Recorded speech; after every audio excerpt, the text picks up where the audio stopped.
Move किए थे towards the business writing, जिसके अंदर हमने लेटर्स और मेमोज लिखे थे। Academic writing is somewhat different from these, जिसके अंदर आप थीसिस लिखते हैं, आप अपनी लैब रिपोर्ट्स लिखते हैं, लैब मैनुअल्स जो हैं वो फिल आउट करते हैं। और ये सारी चीज़ें जब आप लोग लिख रहे होते हैं तो इनके साथ साथ आप इनकी रेफरेंसिंग करते हैं। अब इस रेफरेंसिंग का मतलब ये है कि ये जो चीज़ आप लिख रहे हैं या जो रिसर्च आप कोट कर रहे हैं, पास्ट के अंदर देयर इज समबडी जिसने इसके ऊपर काम किया है, और ये जो रिसर्च है या ये जो टॉपिक है जिसके ऊपर आपने काम किया है ये वैलिड है। तो आप उसका हवाला देते हैं जिसको हम रेफरेंसिंग बोलते हैं। हम रेफरेंस देते हैं कि 2020 के अंदर फॉर एग्जांपल किसी टॉपिक के ऊपर किसी इंसान ने काम किया और उसके जो रिजल्ट्स थे वो 10% करेक्ट थे। 2021 के अंदर सेम टॉपिक के ऊपर आपने काम किया और रिजल्ट्स जो थे आपने 10% से इम्प्रूव करके 15% कर दिए।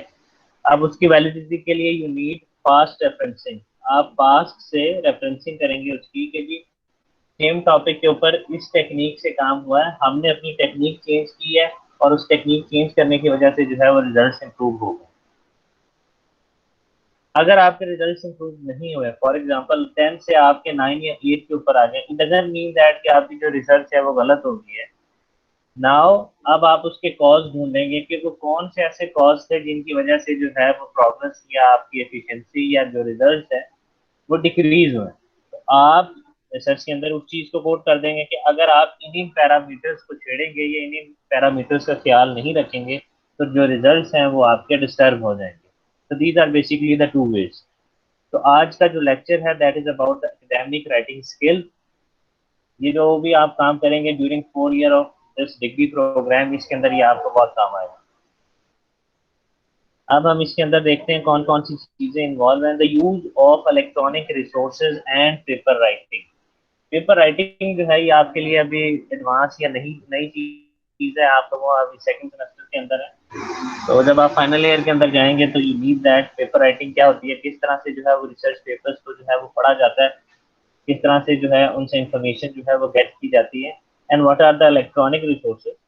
आज का जो दौर है आपके पास, ये कंप्यूटर का दौर है, हर चीज जो है वो इलेक्ट्रॉनिकली आपके पास अवेलेबल है। Upon single click of a button या आपकी फिंगर टिप के ऊपर दुनिया की सारी जो इंफॉर्मेशन है वो आपके पास है। अब इंफॉर्मेशन तो आपके पास मौजूद है, लेकिन उस इंफॉर्मेशन को किस तरह से मोल्ड करके आप अपने फायदे के लिए यूज कर सकते हैं, दैट इज इम्पोर्टेंट। तो इलेक्ट्रॉनिकली अवेलेबल रिसोर्सेज को किस तरह से सर्च किया जाता है और उनको अपने थीसिस के अंदर या अपने पेपर के अंदर किस तरह से जो है वो लिखा जाता है, दैट इज इम्पोर्टेंट। नीचे एक लाइन आपको नजर आ रही होगी, care in the choice of one word is the respect that the mind page. इसका मतलब क्या है कि आप किसी शख्स की अपने दिल के अंदर जो कदर रखते हैं वो डिपेंड करती है कि आप जब उसको लिखते हैं उससे पहले आप कितना सोचते हैं कि कौन कौन से वर्ड्स लिखने चाहिए। और ये ऐसा ही है कि when you are writing to your boss या अपर लेवल के ऊपर आप लिखते हैं, 10 दफा जो है वो उस रिपोर्ट को, उस लेटर को, उस मेमो को पढ़ा जाता है। इसी तरह जब आप असाइनमेंट जमा कराते हैं तो आप उसकी प्रूफ रीडिंग करके जमा कराते हैं। तो इस लाइन का जो है वो बेसिकली ये इस कॉन्टेक्स्ट का जो है वो मतलब ये है। तो एजेंडा आइटम्स जो है वो आजकल आज के जो है हम राइटिंग के ऊपर गौर करेंगे कि राइटिंग क्या होती है। उसके बाद हम डायरेक्ट रेफरेंसिंग के ऊपर आ जाएंगे कि एकेडमिक राइटिंग के अंदर रेफरेंसिंग जो है वो किस तरह से की जाती है। अगर आपके पास एक बुक है उसका रेफरेंस आप किस तरह से देंगे अपने थीसिस के अंदर, एक आर्टिकल या रिसर्च पेपर है तो उसका रेफरेंस किस तरह से देंगे, या आपके पास कोई इलेक्ट्रॉनिक रिसोर्स है यानी कि कोई वेबसाइट का लिंक है उसका जो है वो आप रेफरेंस जो है वो किस तरह से देंगे। तो इसके अंदर हम डिस्कस करेंगे कि एकेडमिक राइटिंग होती क्या है, रिसर्च रिपोर्ट्स और एसेस के अंदर जो है वो फर्क क्या होता है। ये जो चीजें स्टार्ट के अंदर लिखी हुई हैं ये वही हैं जो हमने लेटर राइटिंग के अंदर या ऐसे राइटिंग के अंदर पढ़ी थी कि what is writing. Academic writing जो है ये एक पीस ऑफ फॉर्मल राइटिंग है आपके पास जिसके अंदर there is no exaggeration involve. मैंने आपको पहले भी बताया था कि when you are writing a formal thing it should be concise and short. जैसे अभी आपको पेपर के अंदर question number 2 was the memo writing, तो आपको जस्ट एक सिंगल पेज के ऊपर लिखना था और जिसके अंदर जो उस पेज के अंदर भी जो उसकी मेन बॉडी है जिसके अंदर आपने मैसेज कन्वे करना था वो हाफ ऑफ द पेज होना चाहिए। कुछ लोगों ने दो दो सफ़े का मेमो लिखा हुआ है, तो मेमो तो इतना बड़ा होता ही नहीं है। तो जो मेमो राइटिंग स्किल है या जो मेमो राइटिंग रूल है, अकॉर्डिंग टू दैट रूल आप वैसे ही डी ट्रैक हो जाते हैं उससे। तो आप जब भी कोई भी फॉर्मल थिंग लिखें, it should be concise and non exaggerated, यानी कि आपने ब्रैग नहीं करना चीज़ों को, एक चीज़ को बार बार नहीं बयान करना, बढ़ा चढ़ा के नहीं बयान करना, just to the point and simple लिखना। उसके बाद जो चीज़ एकेडमिक राइटिंग के अंदर आती है, दैट इज इम्पर्सनल। जब भी आप थीसिस या रिपोर्ट लिखते हैं, वो आई माई मी नहीं लिखते कि आई माई मी, नो, आप उसको थर्ड फॉर्म के अंदर लिखते हैं हमेशा। उसके बाद है डायरेक्ट मीनिंग, कि आप जो है वो चीज़ों को डायरेक्ट मीनिंग दे, कोई भी उसके अंदर वेग इंफॉर्मेशन ना हो जो डुअल मीनिंग दे रही हो या डबल इंफॉर्मेशन जो है वो आपको प्रोवाइड कर रही हो। And there should also be no final judgment. अगर आपने किसी भी रिसर्च टॉपिक के ऊपर काम किया है, इसका कतन ये मतलब नहीं है कि अगर आपने कोई उसके अंदर से रिजल्ट निकाल लिया है तो अब उसके लिए दुनिया खत्म हो गई है। No, there is always room for the improvement. कोई और इंसान उसके ऊपर काम करके कोई और नया एल्गोरिदम लगा के उस चीज को इम्प्रूव कर सकता है। आप कभी भी उसके ऊपर अपना फाइनल वर्डिक्ट नहीं देते, आप जस्ट ये उसके ऊपर बयान करते हैं कि bye adopting this technique you can have these kind of results, they can be improve. ठीक है। Always allow for arguing and accepting the others opinion, ताकि उसके ऊपर दूसरों का ओपिनियन जो है उसको एक्सेप्ट करने का जो है चांस हमेशा से मौजूद रहे। सही है, आवाज आ रही है आप लोगों को? जी सर।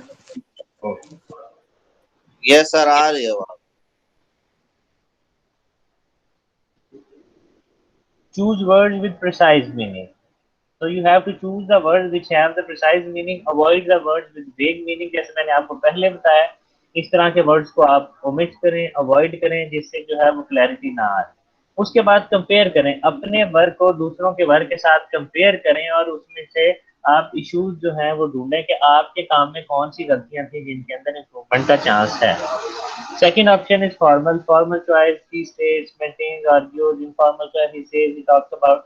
इसके अंदर भी जो है, जब आप दूसरों के वर्क का आप रेफरेंस देंगे तो आप कहेंगे जी फलां जो राइटर है ही स्टेट्स के जी, इस तरह से जो है वो आप इम्प्रूव कर सकते हैं। आगे मैं इसका आपको एक सैंपल दिखाऊंगा तो वहां से आप ये क्लियर हो। Make your claims tentative rather than definite, ये वही बात है कि आप इम्प्रूवमेंट का मार्जिन हमेशा छोड़े। जो भी आप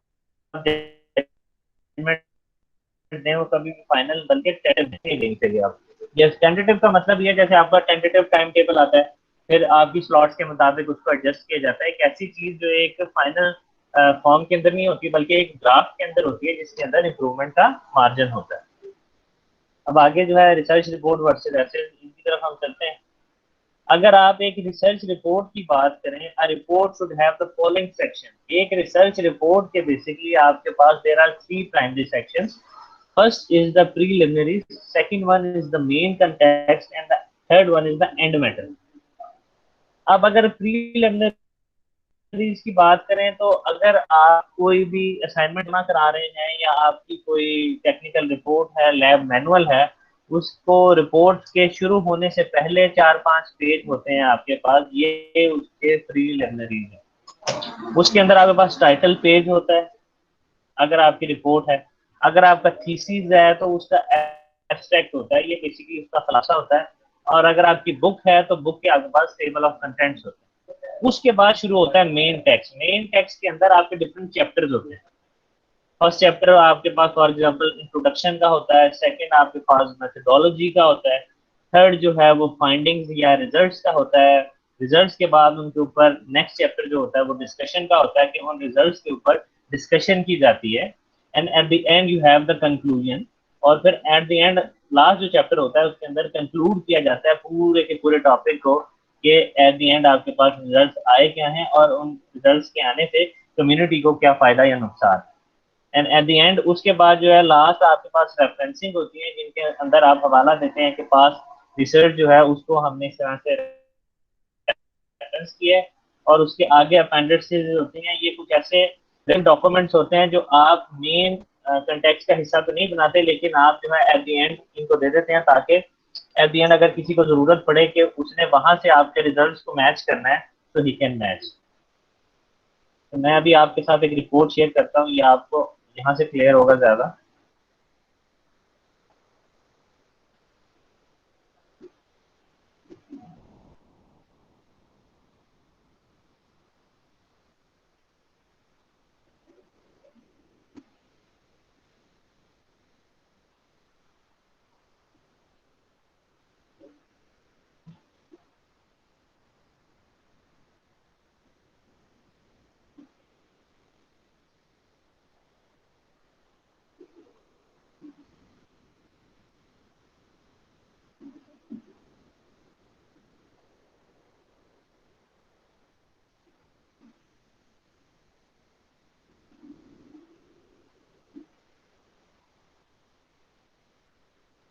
चलें, ये पीडीएफ की फाइल आप लोगों को नजर आ रही है?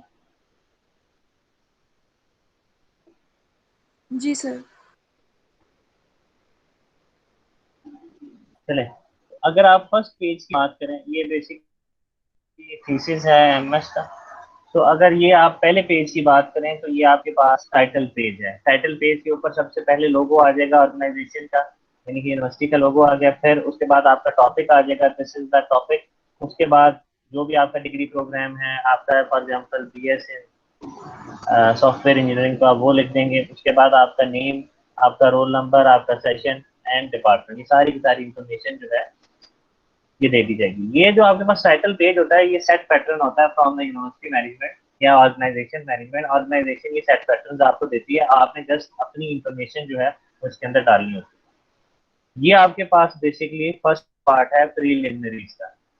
सबसे पहले आपके पास टाइटल पेज आ जाएगा, ठीक है। उसके बाद आपके सुपरविजन आ जाएगी, आपके सुपरवाइजर की उनका नेम आ जाएगा, बाकी एज इट इज है सारे। उसके बाद आती है डेक्लेरेशन। जब भी आप थीसिस लिखते हैं तो आप डिक्लेयर करते हैं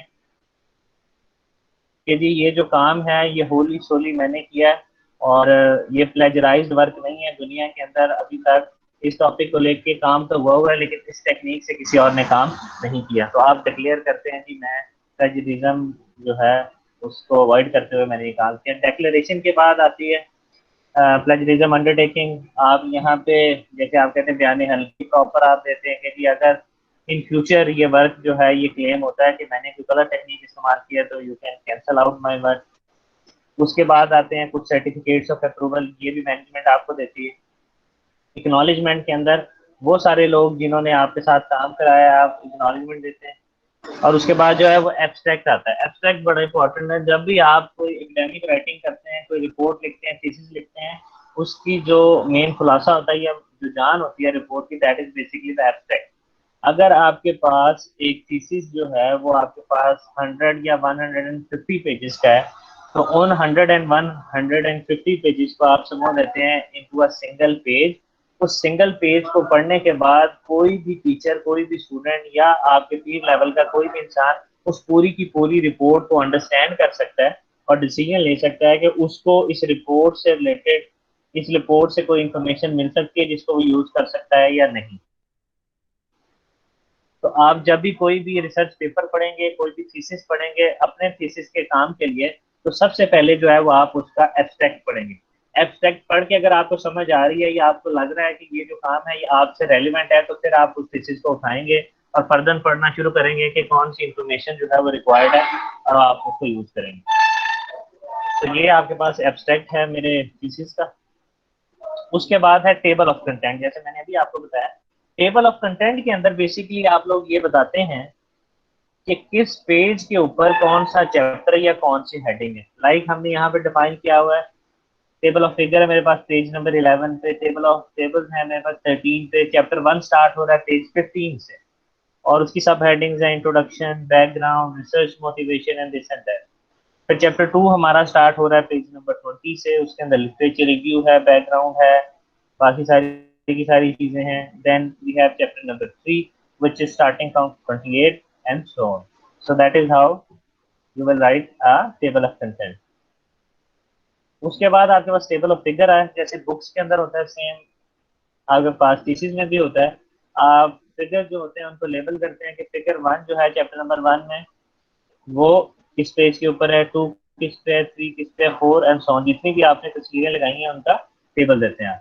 इसी तरह फिगर्स के बाद जो दूसरी चीज इंपॉर्टेंट है वो टेबल, आपने लिस्ट ऑफ टेबल्स देते हैं कि टेबल 1 जो है वो किस पे है, टेबल 2 एंड सो ऑन। जितने भी आपने टेबल लिखे हैं वो कहाँ तक है। ये सारी चीजें क्यों दी जाती हैं? जब आप कोई भी इंफॉर्मेशन पास ऑन करते हैं तो उसके दो ही तरीके हैं, या तो आप उसको राइटिंग की फॉर्म में देते हैं या फिर आप विजुअल एड से जो है उस इंफॉर्मेशन को जो है वो अपनी ऑडियंस तक पहुंचाते हैं। कई बार जो होता है कि राइटिंग से आपका जो नंबर ऑफ पेजेस हैं वो बढ़ जाते हैं और आपको लिमिटाइज किया होता है कि इतने नंबर ऑफ पेजेस से आपने आगे नहीं जाना। तो वो ब्रीफ इंफॉर्मेशन जो आप 2 या 3 पेज लिख के देंगे वो आप विजुअल एड की मदद से हाफ पेज के अंदर जो है वो दे सकते हैं। तो इसलिए बुक्स के अंदर, थीसिस के अंदर, रिसर्च पेपर्स के अंदर मोस्टली जो है कुछ तस्वीर या फिगर जो है इम्पोर्टेंट थोड़ी सी जगह को यूज करते हुए एक ब्रीफ इंफॉर्मेशन जो है वो पास ऑन कर सकते हैं। तो यहाँ से जो है वो आपकी फॉर्मल राइटिंग स्टार्ट होती है, आप लिखना शुरू करते हैं। अब आप देखें, अगर ये आप पहली लाइन की बात करें, यहाँ पे लिखा गया है, मैं जरा बड़ा कर दूँ। In modern days, the use of plastic bottles are inevitable and unavoidable. Disposal of these plastic is challenging one in recent times, and improper disposal ends up in harmful impact upon the environment. अब ये जो line है, ये 2019 के अंदर इस writer ने लिखी थी। तो आप जब बैकग्राउंड या इंट्रोडक्शन में उस टॉपिक का हल्ला देते हैं, तो जिस राइटर ने वो लिखी है आप उसको रेफरेंस करते हैं। रेफरेंस में उसका नाम आ जाता है, उसके साथ जिन लोगों ने काम किया और ईयर ऑफ पब्लिकेशन आ जाती है। इस तरह से जो है वो रेफरेंसेस दी जाती है। वर्ड के अंदर ये सारे का सारा काम होता है। तो नेक्स्ट जो हमारी फिजिकल क्लास होगी उसके अंदर हम सीखेंगे कि पैराग्राफ के अंदर आप जो है वो रेफरेंसेस किस तरह से देते हैं। इस तरह से ये आपके राइटिंग के चैप्टर्स कंप्लीट होने के बाद एंड में हम चलते हैं।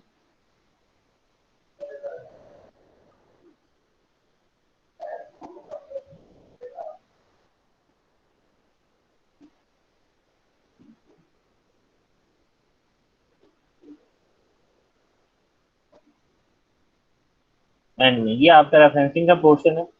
अब यहाँ पे वो सारे पेपर जिनको आपने रेफरेंस किया है अपने पूरे के पूरे थीसिस में, उनकी ब्रीफ इंफॉर्मेशन पढ़ी है।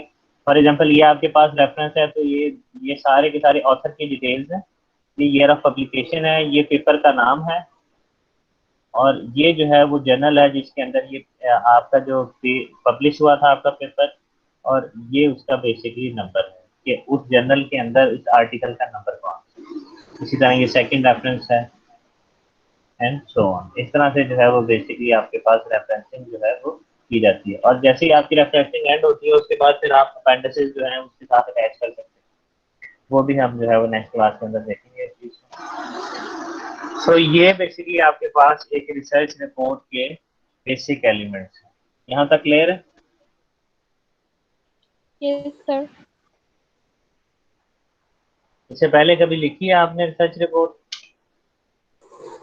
No sir. जी सर, ठीक। लिखी थी। तो फिर अभी आप लोगों को एक असाइनमेंट देते हैं, फिर आप लोग लिखेंगे, सही है? Yes sir.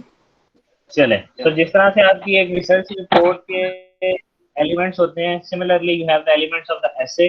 जैसे एसे के अंदर टॉपिक, सेंटेंस, मेन बॉडी और आपके पास कंक्लूडिंग सेंटेंस होता है।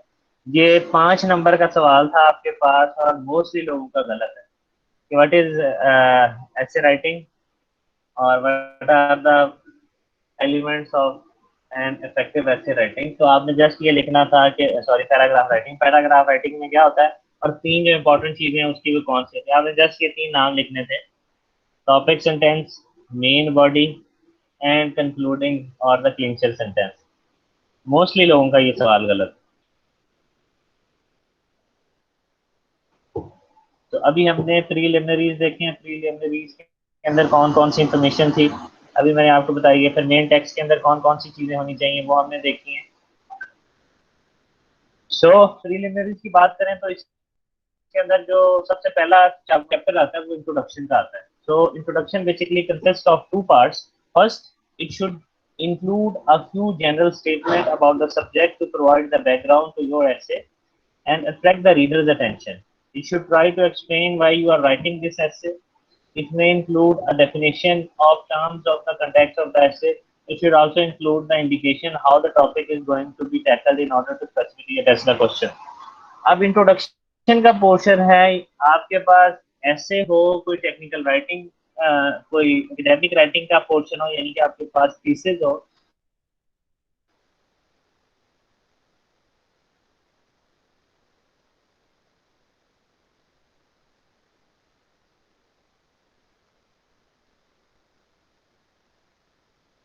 दोनों के अंदर जो आपका फर्स्ट चैप्टर इंट्रोडक्शन का है या इंट्रोडक्शन का पैराग्राफ है,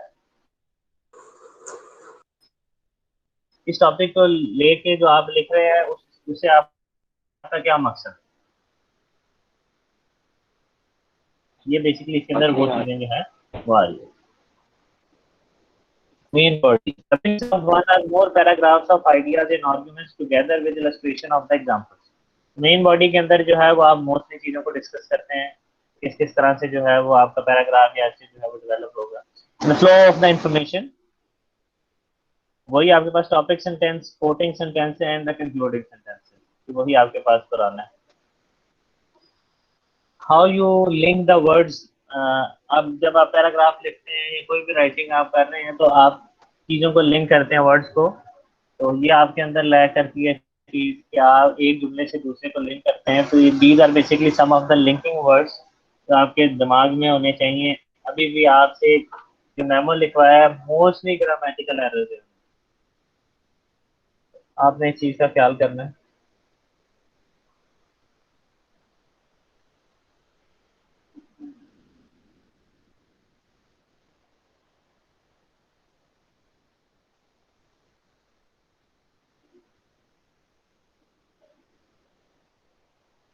These words are also as well as firstly, next, then, finally, thus, as a result, because, therefore, for example, for instance, in contrast, on the other hand. So these are basically the linking words. अगर आप similar जुमलों को link कर रहे हैं तो आप also as well as first, next इस तरह की चीज़ों को करते हैं। अगर आप किसी राइटर ने कोई बात की आप उसके कॉन्ट्रास्ट लिख रहे हैं तो आप लिखते हैं in contrast, on the other hand. अगर आपको एग्जांपल देने लगे हैं तो आप कहते हैं for example, for the instance, ठीक है। अगर आप रीजनिंग कर रहे हैं तो as a result, because, therefore, इस तरह के वर्ड जो हैं वो आप यूज करते हैं। अब कंक्लूजन के अंदर क्या होता है, the conclusion includes the writer's final points. You should recall the issues raised in the introduction and draw together the points made in the main body and explain the overall significance of the conclusion. ये आपको बताता है कि overall जो आपने ये topic लिखा है इसकी significance क्या है। It should clearly signal to the reader that the essay shall leave a clear impression that the purpose of writing has been achieved.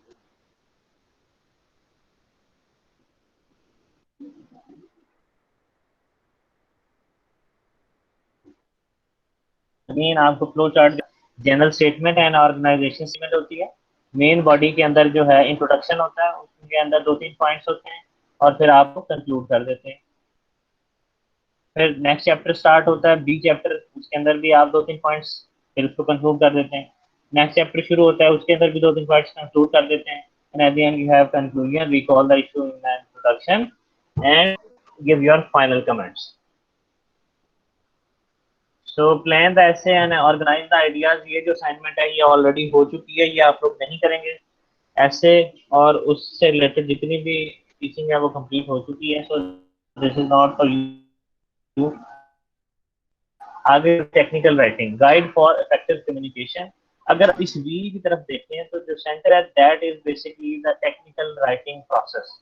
अब एक टेक्निकल राइटिंग जो प्रोसेस है, we divide that process into 3 stages. First one is the pre writing stage, second one is the writing stage and the last one is the post writing stages. तो ये 3 stages हैं आपकी। Pre writing यानी कि right करने से पहले की स्टेज, फिर during writing stage and post writing यानी कि राइटिंग के बाद की स्टेज, ठीक है। इसलिए हम कहते हैं FSc pre medical, pre engineering यानी कि इंजीनियरिंग से पहले। तो this is the pre writing phase. अब प्री राइटिंग फेज के अंदर कौन कौन सी चीजें हैं जो इम्पोर्टेंट है। अगर आपके पास कोई टॉपिक है जिसके ऊपर आप रिसर्च कर रहे हैं या आप थीसिस लिख रहे हैं तो प्री राइटिंग फेज के अंदर क्या होगा, एनालाइजिंग द ऑडियंस। सबसे पहले ऑडियंस है, हम पहले दिन से डिस्कस करते आ रहे हैं कि you have to know your audience, you have to know your audience, कि आप किसको लिख रहे हैं, क्या पर्पज है आपके लिखने का। You have to analyse the audience कि किस प्लेटफॉर्म के ऊपर आपका डॉक्यूमेंट जाके प्रेजेंट हो रहा है, तो आप उस हिसाब से जो है उसको लिखें। उसके बाद होगा पर्पस। पर्पस कंसिडरेशन के अंदर आपके पास आएगा कि आप क्यों लिखना चाह रहे हैं, आपका इस रिसर्च को लेके मकसद क्या है, कम्युनिटी को फायदा हो रहा है, आपकी डिग्री की रिक्वायरमेंट है, आपकी क्लास की रिक्वायरमेंट है, आपके कोर्स की रिक्वायरमेंट है, ये पर्पज है। कंसिडरेशन स्टाइल, फिर उसके बाद उसके स्टाइल आएंगे। There are different stylistic approaches, जिनमें से हम किसी एक को जो है वो फिक्स कर देते हैं और उसी स्टाइल से जो है वो आप लिखते हैं। यानी कि आपका जो मेन टेक्स्ट है उसका साइज जो है वो 12 पीपी होना चाहिए, टाइम्स न्यू रोमन आपके पास लैंग्वेज होनी चाहिए वर्ड के अंदर। तो ये जो है ये आपके पास ऑर्गेनाइजेशन जो है ये बेसिकली इसको फिक्स करती है। And tone generating ideas outlining, और किस तरह की टोन होनी चाहिए आपकी, दैट इज इम्पोर्टेंट, बिकॉज जब आप लिखते हैं और वो आपका डॉक्यूमेंट प्रेजेंट होता है तो जिसके पास भी वो जाता है आप उसके सामने मौजूद नहीं होते, so the tone is important. इससे रिलेटेड बड़ी अच्छी एग्जांपल ये है कि आप मैसेज करते हैं किसी को भी, ओके की जगह पे के लिख के तो वो बुरा बना जाता है उसका, तो यही है कि उसको टोन जो है वो आपकी समझ नहीं आ रही होती, तो आप इसके अंदर इन चीज़ों का ख्याल रखते हैं। So in the pre writing stage this is basically a brainstorming process, जिसके अंदर आप टॉपिक जो है वो आपके जहन के अंदर होता है और आप एक रफ सी आउटलाइन बना लेते हैं कि ये चीज़ें जो है इसके अंदर होनी चाहिए। जब आप ये सारी चीज़ें अपने माइंड से अपॉन पेपर जो है कन्वर्ट करते हैं, तो आपका सेकंड प्रोसेस स्टार्ट होता है, ये वाला।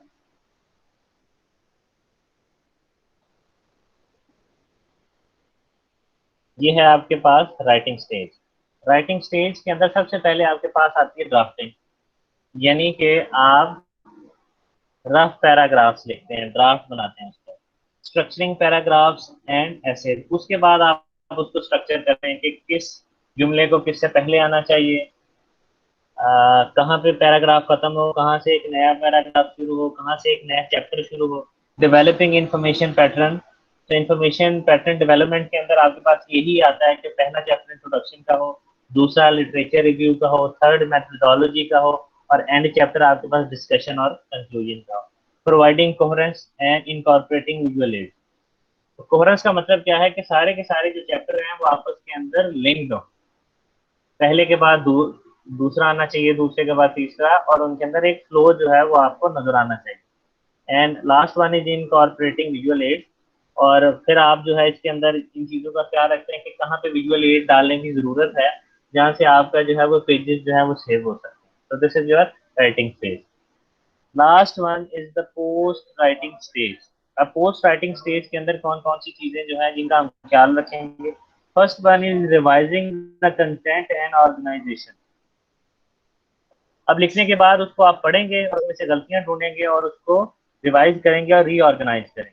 Checking for grammatical accuracy, spelling या कोई ग्रामर की मिस्टेक्स है उसको ठीक करेंगे। एडिटिंग फॉर स्टाइल, स्टाइल के अंदर कोई चेंज हो गया है, कहीं आपने कहीं से कॉपी पेस्ट की थी कोई चीज़ उठा के, तो उसको जो है उस स्टाइल से मैच करेंगे, ये तो आप लोग जानते हैं अच्छी तरह से।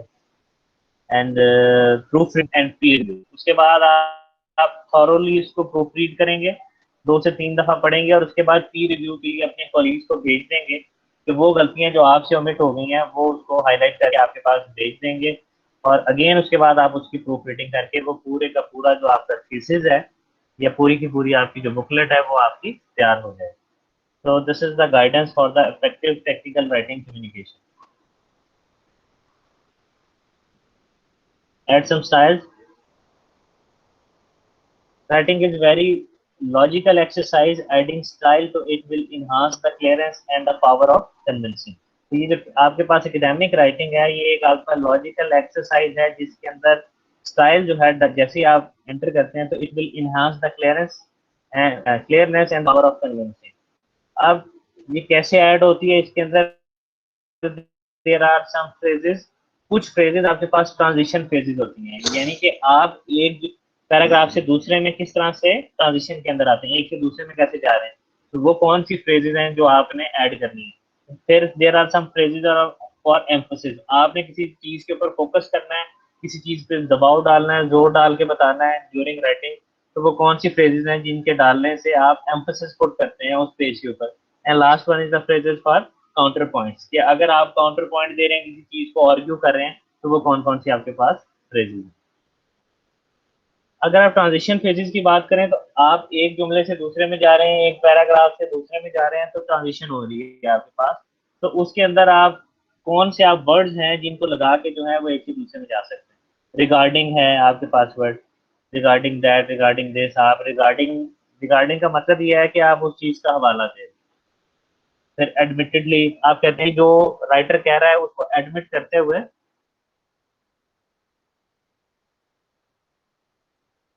मैं इस नतीजे पे पहुंच जाऊँ। कॉन्स्टिट्यूएंटली, इसका भी यही मतलब है कि जो मेथोडोलॉजी, जो का रिजल्ट, ये भी इस तरह का वर्ड है। अल्टीमेटली, अल्टीमेटली का भी यही मीनिंग है कि इस काम को करते हुए अल्टीमेटली आप इस नतीजे पे पहुंचेंगे। According to this work for the phrases of emphasis. अगर आप एम्फोसिस की बात करें तो आप करते हैं कि मोर ओवर मैंने काम किया था उससे इन रिजल्ट आने के साथ साथ ये भी फायदा होगा, या आप इनफैक्ट आप कहते हैं कि हकीकत इससे ये आपको फायदा हो रहा है, एडिशनली भी आपको ये फायदा होता है। आप एडिशनली का वर्ड यूज कर सकते हैं, फॉर एग्जांपल का वर्ड डाल के। इन पॉइंट ऑफ फैक्ट से आप इसको रिप्रेजेंट कर सकते हैं, as a matter of fact से या इन डीड से। तो these are basically the phrases of emphasis. ये वाले वर्ड जो है जब आप अपनी राइटिंग के अंदर ऐड करते हैं तो जो आपके पास रीडर है उसको ये जेस्चर जाता है कि आपको राइटिंग की सेंस है, आपको इन वर्ड्स का पता है, आप जानते हैं कि इन वर्ड्स को कैसे यूज किया जाता है इन प्रोफेशनल राइटिंग। तो आप जब भी कोई भी चीज लिखें, पेपर के अंदर भी आप लिखें तो कोशिश करें जहाँ पे आप इन चीजों को ऐड कर सकते हैं करें, ताकि आपकी जो राइटिंग स्किल है या इंग्लिश राइटिंग स्किल है वो इम्प्रूव हो। Last one is the phrases of counter parts, जिसके अंदर आप आर्ग्यू करते हैं किसी के भी ओपिनियन को। तो आप क्या करते हैं, ऑन द अदर हैंड, ये आपने अक्सर देखा होगा बुक्स के अंदर लिखा हुआ, आर्टिकल्स के अंदर लिखा हुआ, आप इसी जगह पे कन्वर्सली का वर्ड यूज कर सकते हैं, हाउएवर का यू वर्ड यूज कर सकते हैं, नेवरथलेस यूज करते हैं, नॉट विद स्टैंडिंग कर सकते हैं, नन स्लैश यूज कर सकते हैं, yet, despite, although, instead. So these are the phrases of the counterparts where you have to argue or the challenge the opinion of someone. So these are basically three. Second one was for the emphasis and the third one for the counterparts. ठीक है, यहाँ तक समझ आ गया? Yes, sir. चलो, तो आज का जो लेक्चर है वो यहाँ तक ही है। नेक्स्ट यहीं से हम जो है वो कंटिन्यू करेंगे।